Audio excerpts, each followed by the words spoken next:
Die neue PS5 Slim möchte uns eine Online-Pflicht aufzwingen. Wie ja schon bekannt ist, inzwischen hat die neue PS5 Slim eine Variante ohne Laufwerk und eine Variante mit Disklaufwerk, das man abnehmen kann. Und dieses optionale externe Laufwerk ist jetzt nämlich genau der Punkt, wo es zum Thema Online-Zwang hinkommt. Bevor es weitergeht, möchte ich euch noch eine ziemlich coole Videobearbeitungs-App zeigen. Mit dieser habe ich in letzter Zeit an meinen Videoprojekten gearbeitet und ich bin echt begeistert. Das Tool heißt Wondershare Filmora 12 und die Effekte und Funktionen sind wirklich genial. Mit dem verbesserten Keyframing könnt ihr beeindruckende Animationen gestalten, einfach den Start- und Endpunkt setzen, während die Software alles dazwischen animiert. Mit der Maskierungsfunktion könnt ihr Teile eurer Videos ausschneiden oder störende Objekte entfernen und die Form der Maske könnt ihr frei festlegen. Mein Highlight ist aber das intelligente Freistellen. Mit KI-Unterstützung könnt ihr zum Beispiel den Hintergrund entfernen und Wondershare Filmora 12 macht das um einiges besser und sauberer als viele andere Apps. Mit Anpassungsebenen, auf die ihr alle Arten von Effekten anwenden könnt, könnt ihr mehrere Clips gleichzeitig ändern und zum Beispiel mit einem coolen Look versehen. Cool finde ich außerdem auch die Halloween-Themen, die es gerade gibt. Ihr könnt übrigens eine Filmora-Lizenz, kreative Assets, Möglichkeiten für Partnerschaften oder $500 aus dem Creative Fund gewinnen. Dafür müsst ihr bis zum 15. November ein Video zum Thema Kunst und Publikum oder inspirierende Markengeschichten auf YouTube, Instagram oder TikTok teilen und mit Hashtag #GrowWithFilmora versehen. Die Wondershare Filmora 12 App müsst ihr wirklich ausprobieren, die ist echt der Hammer. Und wie gesagt, ich bin total begeistert davon. Und das Beste ist, ihr könnt sie komplett kostenlos testen. Link zur App findet ihr unten in der Videobeschreibung. Es wurde auf der Rückseite der Verpackung entdeckt ein Hinweis, dass man das Laufwerk online aktivieren muss bei Sony. Und zwar einfach, wenn man ja einfach eine PS5 ohne Laufwerk hat und dann dieses extern erhältliche Laufwerk andockt, dann muss man erstmal online gehen und das quasi freischalten lassen, so wie es aussieht. Genau, und das ist für mich ja jetzt der Gedanke, Disk-Version und dann aber Online-Zwang. Bei einer Digital ist das ja vielleicht noch logisch, aber gerade für die Leute, die sich ja wirklich etwas Physisches kaufen möchten und diese Disk-Version gerne haben möchten, dann einen Online-Zwang quasi für die Nutzung dieses Laufwerks, um die Konsole eben mit dem Laufwerk zu paaren. Da kann ich es völlig verstehen, wenn Leute angefressen sind. Vor allen Dingen Leute, die gerne Spiele auf Disk kaufen und eben auch ein Disklaufwerk haben wollen, die sind auch tendenziell eher dahingehend, dass sie keinen Online-Zwang haben wollen und vor allen Dingen einfach offline spielen wollen, ohne Internet. Das ist aus welchen Gründen auch immer. Und genau das ist jetzt natürlich kontraproduktiv. Ja, jetzt kann man natürlich überlegen, woran liegt denn sowas? Warum entscheidet sich Sony für so einen Online-Zwang, um dieses Laufwerk quasi bei Sony anzumelden, um mit dieser PS5-Konsole zu koppeln? Dass die Konsole online angemeldet sein muss, okay, aber warum ausgerechnet dieses Laufwerk? Da gibt's aber definitiv ein paar wichtige Gründe, warum Sony so etwas macht. Ja, das erste ist erstmal, dass es eine Anti-Piraterie-Maßnahme ist. Das heißt, wir haben im Grunde ja mit so einem externen Laufwerk so ein gewisses Einfallstor. So eine Konsole ist ein geschlossenes System.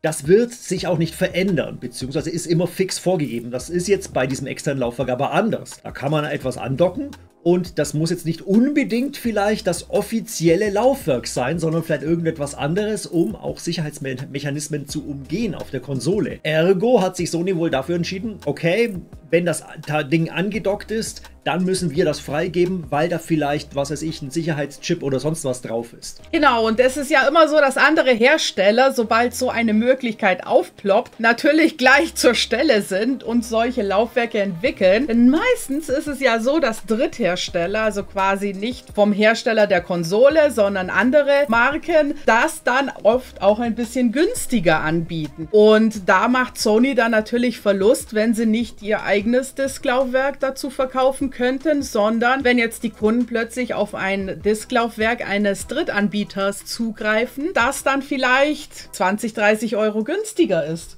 Ja, vielleicht sogar mehr, weil das Laufwerk einzeln kostet ja 120 Euro. Das ist nicht gerade günstig. Sony lässt sich das gut bezahlen. Und was natürlich aber auch sein kann, fairerweise, dass so ein Drittanbieter-Laufwerk vielleicht ja nur zu 99% kompatibel ist und dann vielleicht bei irgendwelchen Discs streikt. Und dem will Sony natürlich vorbeugen, dass eben solche nicht ganz kompatiblen Laufwerke eben an die PS5 angedockt werden. Genau, das hat einfach auch mit der Garantie zu tun, dass jedes Spiel auf der PlayStation 5 eben auch funktioniert. Und angenommen, eins würde nicht funktionieren, wo würde der Kunde sich dann erstmal hinwenden? Wahrscheinlich an Sony und nicht an den Hersteller seines Disklaufwerks. Also das ist auch einer der Mitgründe, warum sich Sony für so etwas entschieden hat. Jetzt kommen wir zu dem einen Punkt. Das Ganze klingt jetzt erstmal ziemlich dramatisch. Online-Pflicht bei der PS5 Slim, bei der Disk-Version, aber eigentlich, wenn man es genauer betrachtet, ist es halb so wild. Ja, denn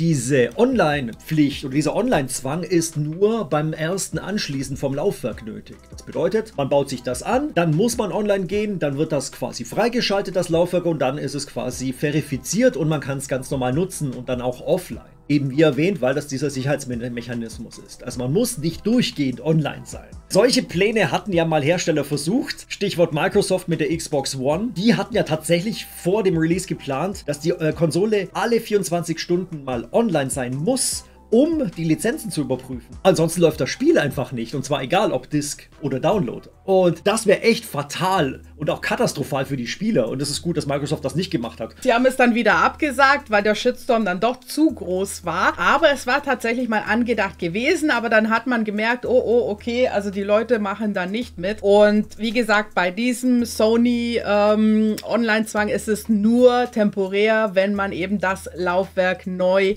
an die PlayStation anschließt. Und ich denke auch, mit hoher Sicherheit wird es auch so sein, dass die Version mit Disk, die man gleich so kauft, dass man das nicht machen muss, weil das ja wahrscheinlich schon vorab gemacht wurde, systemtechnisch von Sony. Ich denke schon, dass sie da das schon bereits verifiziert haben, wenn die schon angedockt ist. Ich hoffe es sei denn, sie stellen das System total um. Und das wäre mal interessant rauszufinden, sobald eine PS5 Slim auftaucht und man das mal testen kann damit. Also es gibt noch einen anderen Punkt, den man natürlich auch noch einbringen muss, ist, solche Maßnahmen wie dieser kurzfristige Online-Zwang zum Verifizieren des Laufwerks, das kann theoretisch später auch durch zukünftige Updates dann auch entfernt werden. Genau, das ist in der Vergangenheit auch schon passiert, vor allen Dingen mit Spielen, die einen Online-Zwang haben, wo man sich immer einloggen muss, damit man es spielen kann. Das macht natürlich keinen Sinn, wenn beispielsweise die Server nicht mehr da sind. Dann kommt hoffentlich natürlich ein Patch, der das rauspatcht, dass man eben online was machen muss. Vor allen Dingen denke ich natürlich in die Zukunft, 10 Jahre, 20 Jahre, was dann ist. Gibt es dann noch diesen Laufwerksserver, der dann mir das Laufwerk freigibt? Hoffentlich ist dann auch ein Update da von Sony, das dann diesen Online-Zwang deaktiviert. Ja, sagt uns doch gerne in den Kommentaren, was ihr so für eine Meinung dazu habt. Online-Zwang, ja, nein. Lasst gerne auch ein Abo und ein Like da und wir sehen uns beim nächsten Mal.